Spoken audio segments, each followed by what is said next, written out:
हरे कृष्णा। नमो विष्णुपादाय कृष्णपृष्ठाय भूतले श्रीमते भक्तिवेदांत स्वामी इति नामिने नमस्ते शाश्वती देवे गौरवाणी प्रचारिणे निर्विशेष शून्यवादी पाश्चात्य देशतारिणे। जय श्री कृष्ण चैतन्य प्रभु नित्यानंद श्री अद्वैत गदाधर शिवासादि श्री गौर भक्तवृंद।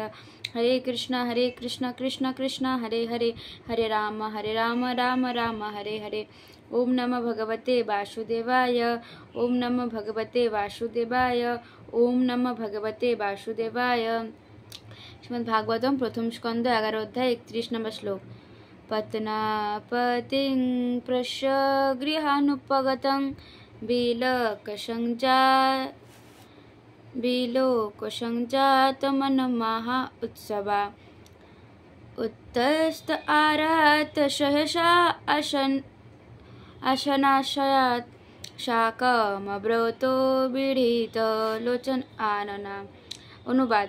দীর্ঘ প্রবাসের পর পতিকে গৃহে প্রত্যাবর্তন করতে দেখে শ্রীকৃষ্ণের পত্নীদের হৃদয় পরমানন্দের পূর্ণ হলো, তাদের চক্ষু ও বদন লজ্জাবনত হলো এবং তারা তাদের আসন ও চিন্তামগ্ন অবস্থাকে তৎক্ষণাৎ উত্থিত হলেন।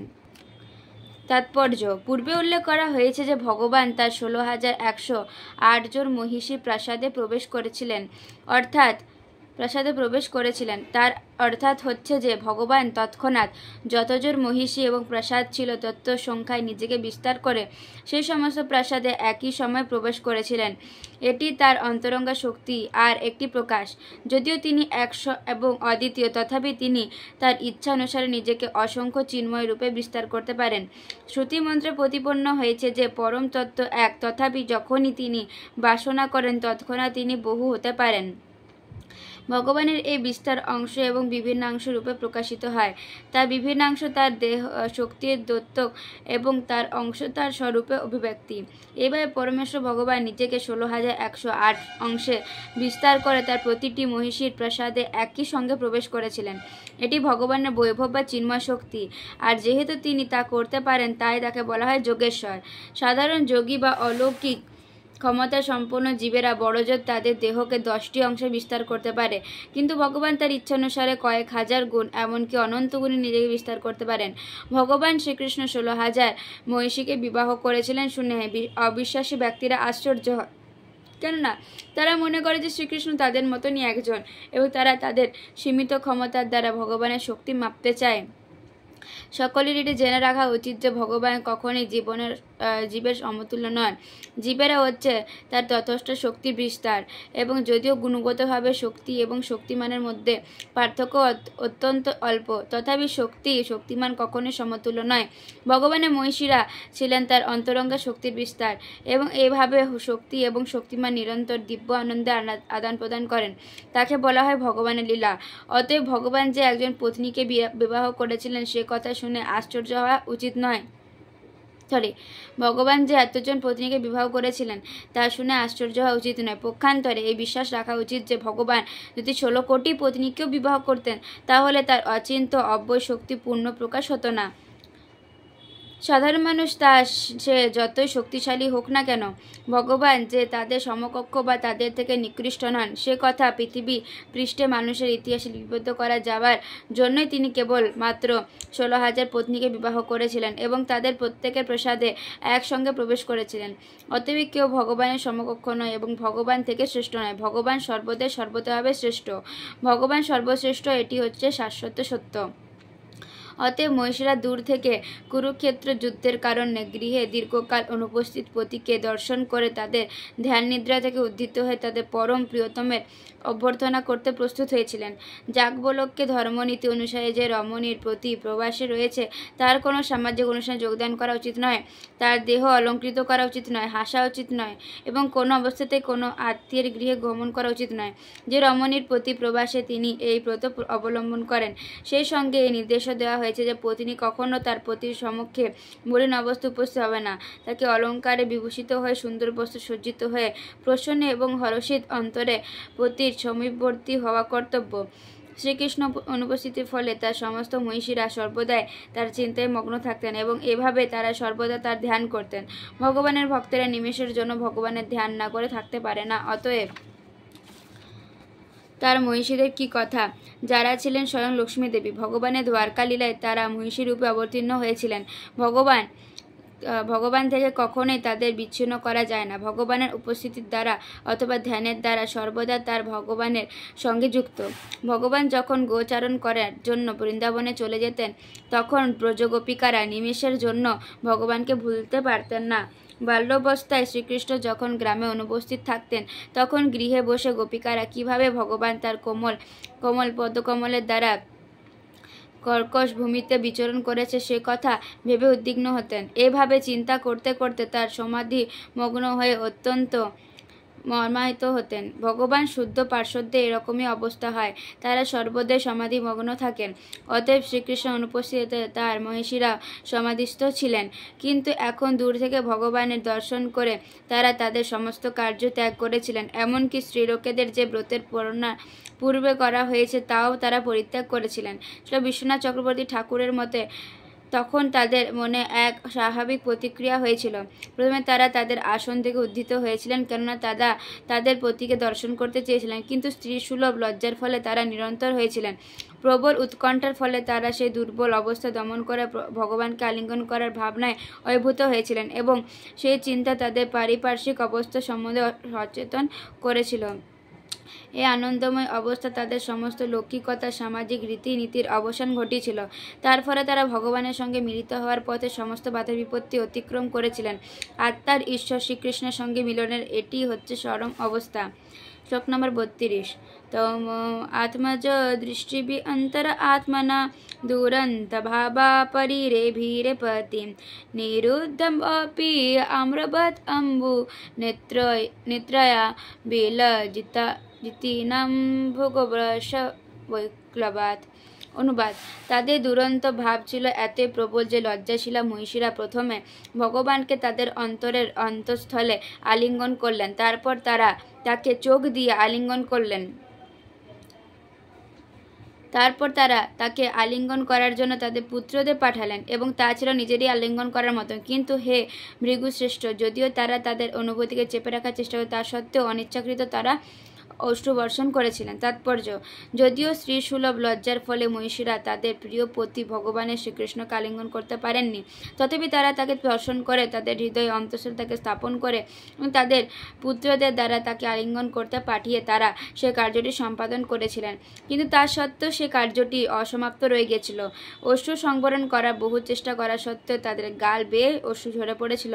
পতিকে আলিঙ্গন করার জন্য পুত্রকে পাঠিয়ে মাতা পরোক্ষভাবে পতিকে আলিঙ্গন করেন, কেন পুত্র মাতার শরীর থেকে বিকাশিত হয়। পুত্রের আলিঙ্গন পতি পত্নীর আলিঙ্গন থেকে ভিন্ন, কেননা তারা কাম ভাব নেই। সে আলিঙ্গনে রয়েছে স্নেহের পরিতৃপ্তি।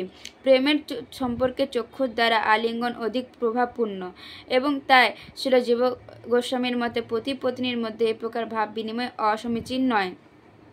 শ্লোক নম্বর 33। যদা পশ্য পার্শ্বগতরহো গতস্ততাপি তঙ্ঘাঘ্রিযুগং নবং পদে পদে কাবিরমেত তৎপদা চলাপি যৎশ্রীন জহাতি কহিচিৎ। অনুবাদ: শ্রীকৃষ্ণ যদিও সর্বদা একান্তভাবে তাদের পাশে অবস্থান করতেন, তবুও তার শ্রীপাদ পদ্মযুগল প্রতিক্ষণ তাদের কাছে নবনবায়মান বলে মনে হতো। শ্রী লক্ষ্মী দেবী যদিও চঞ্চলা স্বভাবা, কিন্তু তিনি ভগবানের পাদপদ্ম কখনো পরিত্যাগ করতে পারেন না।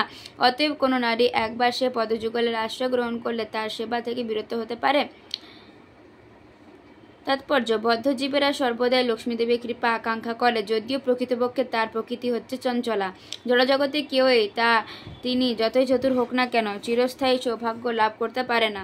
পৃথিবীর বিভিন্ন স্থানে কত বড় বড় সাম্রাজ্য হয়েছে, পৃথিবীর সর্বত্র কত শক্তিশালী রাজারা রাজত্ব করেছে, এবং কত সৌভাগ্যশালী মানুষের আবির্ভাব হয়েছে, কিন্তু কালক্রমে তারা সকলে বিনষ্ট হয়ে গেছে। এটি হচ্ছে জড়া প্রকৃতির নিয়ম। কিন্তু পারমার্থিক বিচার অন্যরকম। ব্রহ্ম সংগীতে বর্ণনা করা হয়েছে যে ভগবান নিরন্তর শত সহস্র লক্ষ্মী দেবীর দ্বারা সম্ভ্রম সহকারে সেবিত হন।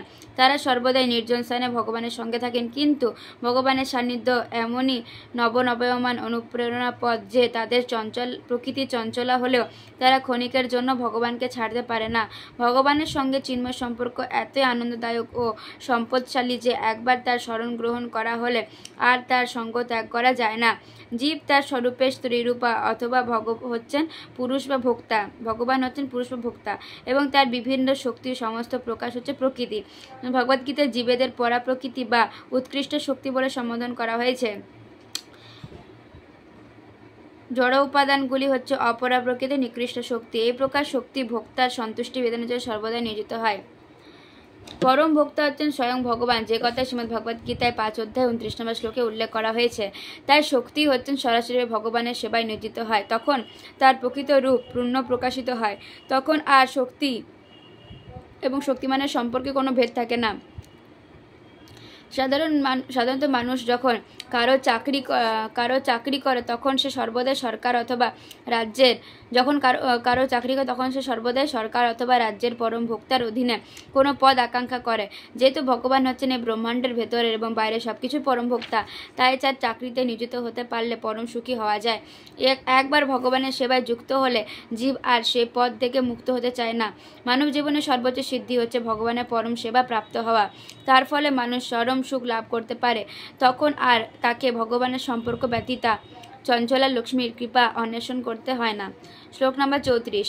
এবং নিপানাম ক্ষিতিভার জন্মনাম অক্ষয়িনীভি পরিবৃত তেজসাম বিধায় বৈরম শশন যথা অনলম মিথবধেনা উপরত নিরায়ুধ।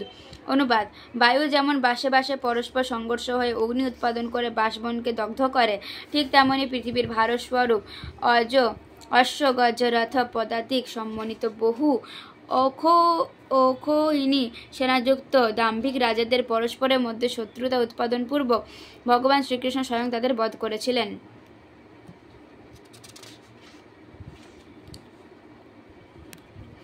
তাৎপর্য: পূর্বে উল্লেখ করা হয়েছে যে ভগবানের সৃষ্টিরূপে প্রকাশিত হয়েছে যে সমস্ত বস্তু, সেগুলি প্রকৃত ভোক্তা জীব নয়।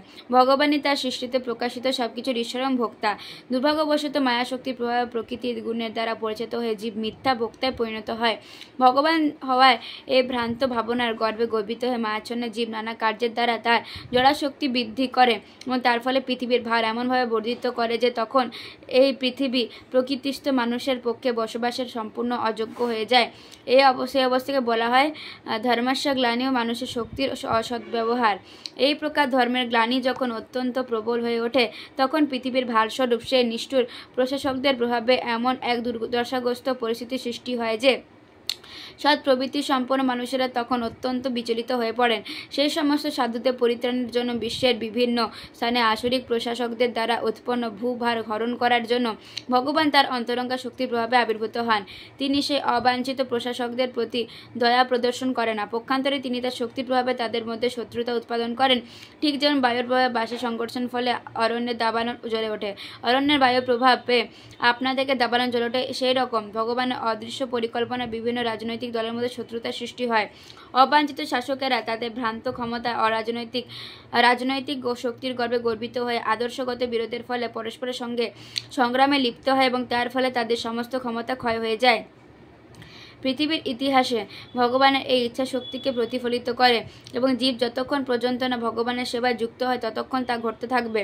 ভগবদ্গীতায় সেই তথ্যটি অত্যন্ত প্রাঞ্জলভাবে বর্ণনা করা হয়েছে। সেখানে বলা হয়েছে, মায়া আমার শক্তি এবং সেই গুণময়ী মায়ার প্রভাব থেকে মুক্ত হওয়া আশ্রিত জীবের পক্ষে সম্ভব নয়। কিন্তু যারা আমার পরমেশ্বর ভগবান শ্রীকৃষ্ণ শরণাগত হয় তারা অনায়াসে মায়ার সমুদ্র অতিক্রম করতে পারে। তার অর্থ হচ্ছে যে কেউ সকাম কর্মের দ্বারা অথবা জল্পনা কল্পনা প্রসূত দর্শনের দ্বারা অথবা আদর্শের দ্বারা এই জগতে শান্তি এবং সমৃদ্ধি প্রতিষ্ঠা করতে পারে না। একমাত্র উপায় হচ্ছে পরমেশ্বর ভগবানের শরণাগত হওয়া এবং তার ফলে কেবল মায়ার মোহময়ী প্রভাব থেকে মুক্ত হওয়া যায়। দুর্ভাগ্যবশত যে সমস্ত মানুষেরা ধ্বংসাত্মক কার্যকলাপে লিপ্ত তারা পরমেশ্বর ভগবানের শরণাগত হতে পারে না। তারা সকলে হচ্ছে মহামূর্খ, তারা নরাধম। আপাত দৃষ্টিতে যদিও তাদের শিক্ষিত বলে মনে হয়, কিন্তু প্রকৃতপক্ষে তাদের জ্ঞান অপহৃত হয়েছে। তারা সকলে আসরিক মনোভাবাপন্ন এবং তাই তারা সর্বদা ভগবানের পরম শক্তির সঙ্গে প্রতিদ্বন্দ্বিতা করে। যারা অত্যন্ত জড়বাদী তারা সর্বদা জড় ক্ষমতা এবং শক্তির দ্বারা জন্য লালায়িত। নিঃসন্দেহে তারা হচ্ছে সবচাইতে বড় মূর্খ, কেননা তাদের জীবনী শক্তি সম্বন্ধে কোনো ধারণা নেই। পারমার্থিক বিজ্ঞান সম্বন্ধে অজ্ঞতার ফলে তারা জড় বিজ্ঞানে মগ্ন থাকে। যা জড়দেহের সঙ্গে সঙ্গে বিনাশপ্রাপ্ত হয়। তারা হচ্ছে নরাধম, কেননা মানুষের জীবনের বিশেষ উদ্দেশ্য হচ্ছে ভগবানের সঙ্গে হারিয়ে যাওয়া সম্পর্কের পুনঃপ্রতিষ্ঠা করা। আর জড়জাগতিক কার্যকলাপ যুক্ত থেকে তারা সে সুযোগটি হারায়। তাদের জ্ঞান অপহৃত হয়েছে, কেননা দীর্ঘ জল্পনা কল্পনা পরেও তারা পরমেশ্বর ভগবানকে জানতে পারে না, যিনি হচ্ছেন সবকিছুর সারাতিসার। আর তারা সকলে আশীর্ভাবাপন্ন, এবং তাই তাদের রাবণ, হিরণ্যকশিপু, কংস আদি জড়বাদী অসুরদের পরিণতি ভোগ করতে হয়। শ্লোক নম্বর 35। স এষ নরলোকেস্মিন বর্তিন সময়া রেমে ত্রিরত্ন কুটস্থ ভগবান প্রকৃত যথা। অনুবাদ: সে পরমেশ্বর ভগবান শ্রীকৃষ্ণ অহৈতুক কৃপার প্রভাবে তার অন্তরঙ্গা শক্তিকে আশ্রয় করে এই পৃথিবীতে অবতীর্ণ হয়ে প্রাকৃত লোকের মতো সর্বশ্রেষ্ঠ রমণীদের মধ্যে অবস্থান করে আনন্দ উপভোগ করেছিলেন। তাৎপর্য: ভগবান বিবাহ করে একজন গৃহস্থের মতন জীবনযাপন করেছিলেন। এটি অবশ্যই একটি জড়জাগতিক কার্যের মতো, কিন্তু যখন আমরা জানতে পারি যে তিনি 16,108 জন পত্নীকে বিবাহ করেছিলেন এবং তাদের প্রত্যেকের সঙ্গে আলাদা আলাদা প্রসাদ সততভাবে বাস করেছিলেন, তখন অবশ্যই বোঝা যায় যে সে কার্যটি জড়জাগতিক ছিল না।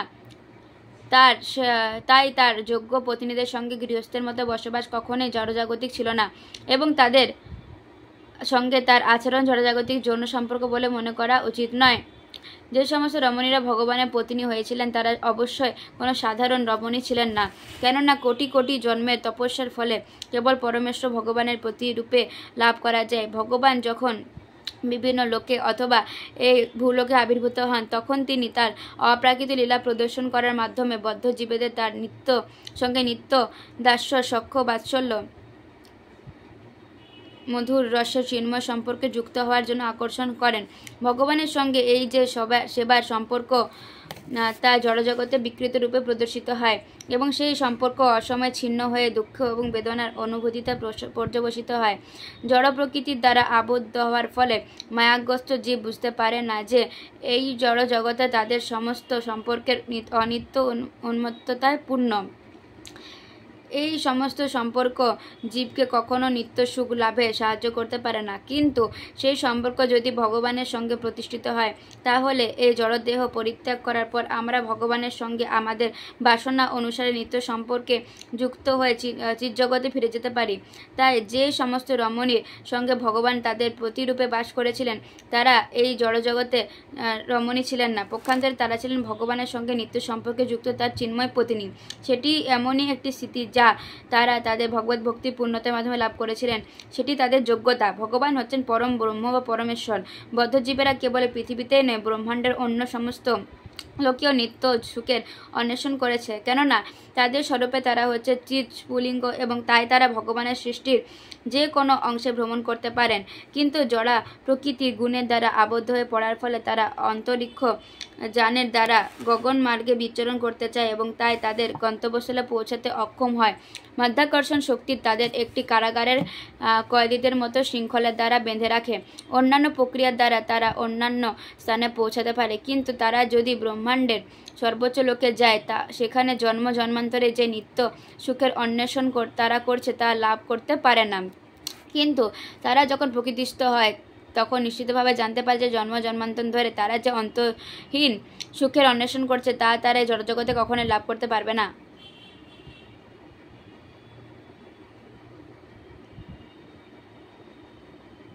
সে কথা বুঝতে পেরে তারা তখন ব্রহ্মানন্দের অন্বেষণ করে। প্রকৃতপক্ষে পরম পুরুষ, পরম ব্রহ্ম এই জড়জগতের কোথাও কখনো সুখের অন্বেষণ করে না। এমনকি তারা সুখের সামগ্রী এই জড়জগতের কোথাও পাওয়া যায় না। তিনি নির্বিশেষ নন, যেহেতু তিনি অসংখ্য জীবের নায়ক এবং পরম পুরুষ, তাই তিনি কখন নির্বিশেষ বা নিরাকার হতে পারে না। তার রূপ ঠিক আমাদের মতো, এবং সমস্ত জীবের যে সমস্ত প্রবণতা রয়েছে তা পূর্ণরূপে তার মধ্যে রয়েছে। তিনি ঠিক আমাদের মতনই বিবাহ করেন। তার বিবাহ জড়জাগতিক নয়, অথবা আমাদের বদ্ধ অবস্থায় অভিজ্ঞতার দ্বারা সীমিত নয়। তাই তার পত্নীদের জড়জাগতিক রমণীদের মতো মনে হলো, প্রকৃতপক্ষে তারা সকলে দিব্য মুক্ত আত্মা, যারা হচ্ছেন ভগবানের অন্তরঙ্গা শক্তির পূর্ণ প্রকাশ। 36 উদ্দাম ভাব পিশুন অমল বগুহাস বীঢ় অবলোক নিহত মদন অপি যশাম সমূহ চাপম অজয়াত ইন্দ্রিয়ম বিমতিতুমা কুহাইক নশেকু।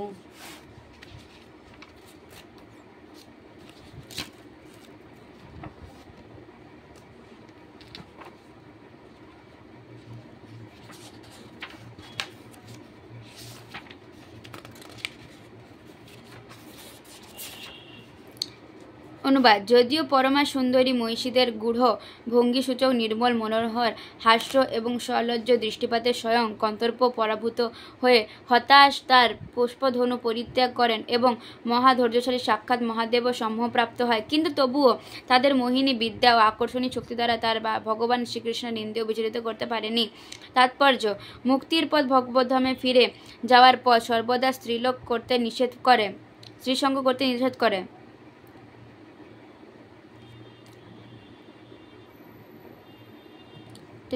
এবং পূর্ণ সনাতন ধর্ম বর্ণাশ্রম ধর্ম শ্রীলোকেদের সঙ্গ করতে নিষেধ করে বা তার নিয়ন্ত্রণ করে। তাহলে যে ব্যক্তি 16,000-এরও অধিক পত্নীর প্রতি আসক্ত ছিলেন তাকে কিভাবে পরমেশ্বর ভগবান বলে স্বীকার করা যায়? এই প্রশ্ন পরমেশ্বর ভগবানের দিব্য প্রকৃতির সম্বন্ধে জানতে উৎসুক ব্যক্তি প্রসঙ্গক্রমে উত্থাপন করতে পারেন। আর তার সেই প্রকার প্রশ্নের উত্তর দেওয়ার জন্য নৈমিষারণ্যের ঋষিরা এই শ্লোকে এবং পরবর্তী শ্লোকে ভগবানের দিব্য প্রকৃতির সম্বন্ধে আলোচনা করেছেন। এখানে স্পষ্টভাবে উল্লেখ করা হয়েছে যে কামদেব অথবা সবচাইতে সংযত মহাদেবকে জয় করতে পারে যে রমণীদের আকর্ষণীয় রূপ তা ভগবান ইন্দ্রিয়ে বিচলিত করতে পারেনি, ভগবান ইন্দ্রিয়কে বিচলিত করতে পারেননি। কামদেবের কাজ হচ্ছে জড় কাম উদ্দীপ্ত করা। কামদেবের বাণের আঘাতে জর্জরিত হয়ে সমস্ত ব্রহ্মাণ্ড চালিত হচ্ছে। স্ত্রী এবং পুরুষের পরস্পরের প্রতি আকর্ষণই হচ্ছে জগতের সমস্ত কার্যকলাপ প্রকৃত প্রেরণা। পুরুষ তার মনোমত সঙ্গিনীর অন্বেষণ করছে এবং স্ত্রী তার যোগ্য পুরুষের অন্বেষণ করছে। সেটি হচ্ছে জড়জগতের উদ্দীপনা। এবং যখনই একজন পুরুষ একজন স্ত্রীর সঙ্গে মিলিত হয় তখনই যৌন সম্পর্কে দ্বারা জীব দৃঢ় বন্ধনে আবদ্ধ হয়ে পড়ে। তার ফলে গৃহ, মাতৃভূমি, সন্তান, সমাজ, মৈত্রী এবং সম্পত্তি সংগ্রহের প্রতি স্ত্রী পুরুষ উভয় আকৃষ্ট হয়। সেটি তখন তাদের মায়ের কার্যক্ষেত্রে পরিণত হয়। এইভাবে দুঃখ দুর্দশাপূর্ণ অনিত্য জড় অস্তিত্বের প্রতি মিথ্যা অথচ অপরিহার্য আকর্ষণ প্রকট হয়। তাই যারা ভগবদ্ধামে ফিরে যাওয়ার জন্য মুক্তির পথে বিচরণ করেছেন সমস্ত শাস্ত্রে তাদের জড়জগতের এই সমস্ত আকর্ষণ থেকে মুক্ত হওয়ার জন্য উপদেশ দেওয়া হয়েছে। মহাত্মা বা ভগবত ভক্তের সঙ্গ প্রভাবে কেবল তা সম্ভব। কামদেব জীবেদের উপর তার স্বর নিক্ষেপ করে তাদের বিপরীত লিঙ্গের প্রতি উন্মাদ করে তুলেছে, তা সে সুন্দর হোক বা অসুন্দর হোক। কামদেব এভাবে সকলকে প্ররোচিত করছে, এমনকি সভ্য মানুষের বিচারে অত্যন্ত কুৎসিত পশুদেরও। এইভাবে কামদেব সবচাইতে কুৎসিতদের উপরেও তার প্রভাব বিস্তার করছে। অতএব যারা সর্বতভাবে সুন্দর তাদের আর কি কথা। ভগবান শিব, যাকে পরম সহিষ্ণু বলে মনে করা হয়, তিনি কামদেবের বাণের আঘাতে মোহিনী রূপে ভগবানের অবতারের প্রতি উন্মত্ত হয়েছিলেন। এইভাবে শিব কন্তর্পের কাছে পরাজিত হয়েছিল। কিন্তু কামদেব স্বয়ং লক্ষ্মী দেবীর গম্ভীর ও উত্তেজনাপ্রদ আচরণে বিমোহিত হয়েছিলেন ও নিরাশ হয়ে স্বেচ্ছায় তার ধনুর্বাণ পরিত্যাগ করেছিলেন। শ্রীকৃষ্ণের মহিষীরা ছিলেন এতমনি সুন্দর, তথাপি তারা ভগবানের দিব্য ইন্দ্রিয় সম্মুখে বিচলিত করতে পারেননি। তার কারণ হচ্ছে যে তিনি পূর্ণ আত্মারাম, তার আনন্দের জন্য কোনো বাহ্যিক সাহায্যের আবশ্যকতা হয় না। তাই তাদের রমণী সুলভ আকর্ষণের দ্বারা ভগবানকে সন্তুষ্ট করতে না পেরে মহিষীরা তাদের ঐকান্তিক প্রেম সেবার দ্বারা তাকে সন্তুষ্ট করেছিলেন। অন্যান্য দিব্য প্রেমের দ্বারাই তারা ভগবানকে প্রসন্ন করতে পেরেছিলেন। ভগবান তাদের প্রতি সন্তুষ্ট হয়ে প্রতিরূপে তাদের সঙ্গে ভাবের আদান প্রদান করেছিলেন। এভাবে তাদের ঐকান্তিক সেবায় তুষ্ট হয়ে কেবল তিনি তাদের অনুরক্ত পতির মতো তাদের সেবায় প্রতিদান দিয়েছিলেন। তা না হলে তার একজন পত্নীর পতি হওয়ার জন্য কোনো প্রয়োজন ছিল না। এতজন পত্নীর পতি হওয়ার কোনো প্রয়োজন ছিল। তিনি সকলকে পতি, কিন্তু যিনি তাকে এইভাবে গ্রহণ করেন তিনি সেভাবে তাদের প্রতিদান দেন। ভগবানের প্রতি অন্যান্য প্রেমকে কখনো জড়কামের সঙ্গে তুলনা করা উচিত নয়। তার সম্পূর্ণরূপে বিশুদ্ধ চিন্ময়। মহিষীরা যে স্বাভাবিক রমণীসুলভ ভাব নিয়ে ভগবানের সঙ্গে আচরণ করেছিলেন তাও ছিল দিব্য, কেননা চিন্ময় আনন্দের অনুভূতিতে তা ব্যক্ত হয়েছিল। পূর্ববর্তী শ্লোকে ইতিমধ্যে বিশ্লেষণ করা হয়েছে যে ভগবানকে একজন সাধারণ পতির মতো মনে হলেও প্রকৃতপক্ষে তার পত্নীদের সঙ্গে তার সম্পর্ক ছিল চিন্ময়, বিশুদ্ধ এবং জড়া প্রকৃতির গুণের প্রভাব থেকে সম্পূর্ণ মুক্ত। শ্লোক নম্বর 37। তময়ং মন্যতে লোক হংসঙ্গমপি সঙ্গিনাম আত্মপমন মনোজং বেপনানং যতং বুধ। অনুবাদ।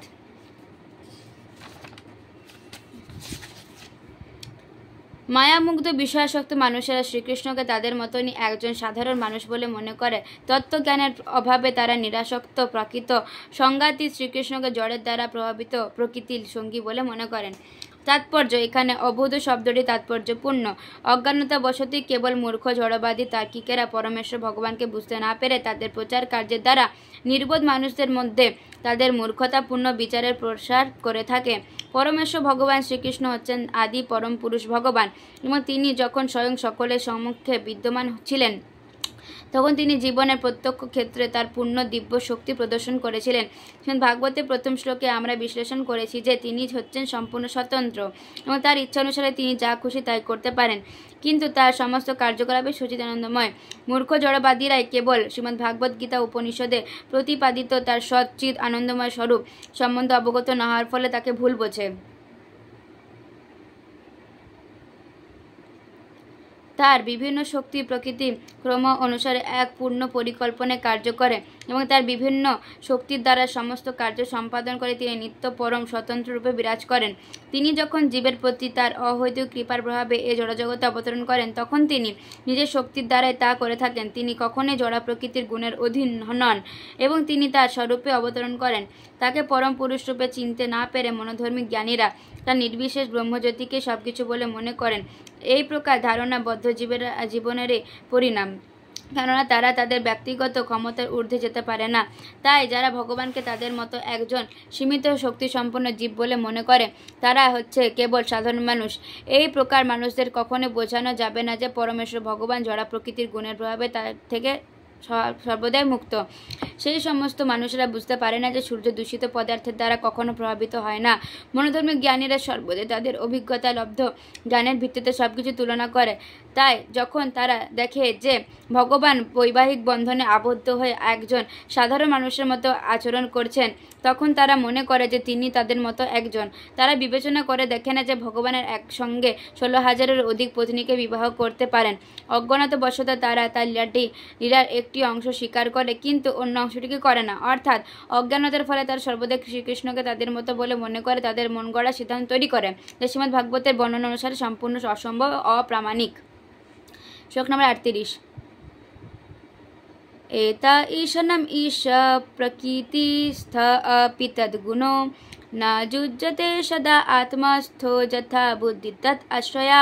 অনুবাদ: পরমেশ্বর ভগবানের এমনই ঐশী প্রভাব প্রকৃতির অন্তর্ভুক্ত মায়া প্রপঞ্চে অবস্থিত হয়েও তিনি প্রকৃতির গুণের দ্বারা প্রভাবিত হন না।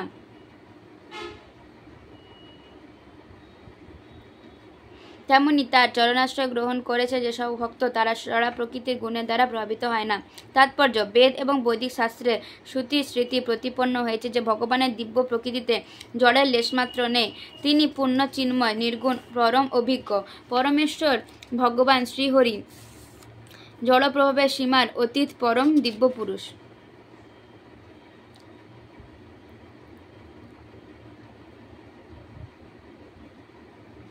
পরমেশ্বর ভগবান শ্রীহরি জড়প্রভাবের সীমার অতীত পরম দিব্য পুরুষ। শাস্ত্রে এই উক্তি আচার্য শঙ্করও স্বীকার করেছেন। কেউ তর্ক করে বলতে পারেন যে লক্ষ্মী দেবীর সঙ্গে তার সম্পর্ক দিব্য হতে পারে, কিন্তু যদু বংশে জন্মগ্রহণ করার ফলে সেই বংশের সঙ্গে তার সম্পর্ক অথবা তার দ্বারা জরাসন্ধ আদি নাস্তিক অসুরদের হত্যা, যা সরাসরিভাবে জড়া প্রকৃতির গুণের সঙ্গে যুক্ত, সে বিষয়ে কি বলা যাবে? তার উত্তরে বলা হয়েছে যে পরমেশ্বর ভগবান চিন্ময়ত্ব কখনো জড়া প্রকৃতির গুণের সংস্পর্শে আসে না। প্রকৃতপক্ষে তিনি এই সমস্ত গুণের সঙ্গে যুক্ত, কারণ তিনি হচ্ছেন সব কিছুর পরম উচ্চ। তথাপি তিনি এই সমস্ত গুণের কার্যকলাপের অতীত, তাই তাকে বলা হয় যোগেশ্বর অথবা সর্বশক্তিমান। তার জ্ঞানবান ভক্তরা পর্যন্ত জড়া প্রকৃতির গুণের দ্বারা প্রভাবিত হয় না। বৃন্দাবনের মহান সড়ক গোস্বামীগণ সকলেই ছিলেন অত্যন্ত ধনী এবং সম্ভ্রান্ত বংশোদ্ভূত, কিন্তু তারা যখন বৃন্দাবনে ভিক্ষু জীবন অবলম্বন করেছিলেন তখন আপাতদৃষ্টে তাদের অত্যন্ত দরিদ্রগ্রস্ত বলে মনে হলেও প্রকৃতপক্ষে তারা ছিলেন পারমার্থিক সম্পদে সবচাইতে ধনী। এই প্রকার মহাভাগবত বা সর্বশ্রেষ্ঠ স্তরের ভক্তরা সাধারণ মানুষের মধ্যে বিচরণ করলেও কখনো কখনো কখনো মান অথবা অপমান, ক্ষুধা অথবা তৃপ্তি, নিদ্রা অথবা জাগরণের দ্বারা কলুষিত হয় না, যা হচ্ছে জড়া প্রকৃতির 3 গুণের ক্রিয়া। তেমনি তাদের কেউ কেউ জড় জাগতিক কার্যকলাপে লিপ্ত রয়েছে বলে মনে হলো তারা কখনোই তার দ্বারা প্রভাবিত হয় না। জীবনের এই শান্ত ভাব প্রাপ্ত না হওয়া পর্যন্ত চিন্ময় স্তরে প্রতিষ্ঠিত হওয়া যায় না। ভগবান এবং তার পার্শ্বদেরা একই চিন্ময় স্তরে অধিষ্ঠিত এবং তাদের মহিমা সর্বদা যোগমায়া ভগবানের অন্তরঙ্গা শক্তি দ্বারা পবিত্রতা লাভ করে। এমনকি ভগবানের ভক্তরা যদি কখনো অধপতিতের মতো আচরণ করে, তথাপি তারা সর্বদাই চিন্ময় স্তরে অধিষ্ঠিত। ভগবান শ্রীমদ্ ভগবদ গীতায় দীপ্ত কণ্ঠে ঘোষণা করেছেন যে তার অনন্য ভক্তি যদি তার পূর্বকৃত জড় কলুষের প্রভাবে অধপতিত হয়। 30 নম্বর শ্লোকে দীপ্তকণ্ঠ ঘোষণা করেছে তার অন্য ভক্তি পূর্বকৃত জড়কলুষের প্রভাবে অধপতিত হয়, তথাপি তাকে মহাত্মা বলে মনে করতে হবে, কেননা তিনি সর্বদাভাবে তার সেবায় যুক্ত হয়েছেন। যেহেতু তিনি ভগবানের সেবা করছেন, তাই ভগবান সর্বদা তাকে রক্ষা করেন। এই প্রকার ভক্তদের অধপতন আকস্মিক এবং সাময়িক বলে মনে করতে হবে। তাদের সেই অবস্থা অচিরেই দূর হয়ে যাবে। শ্লোক নম্বর 39। তগ্মিনিরেহ বলা মূঢ়া শৌনং চানুব্রতং রহ অপ্রমাণবিদ ভূতিরীশ্বরং মতয়ো যথা। অনুবাদ: সেই সরলা ও অবলা শ্রীগণ তাদের প্রিয়তম পতি শ্রীকৃষ্ণের মহিমা না জেনে মোহবশত তাকে তাদের বশীভূত ও একান্ত অনুগত বলে মনে করতেন।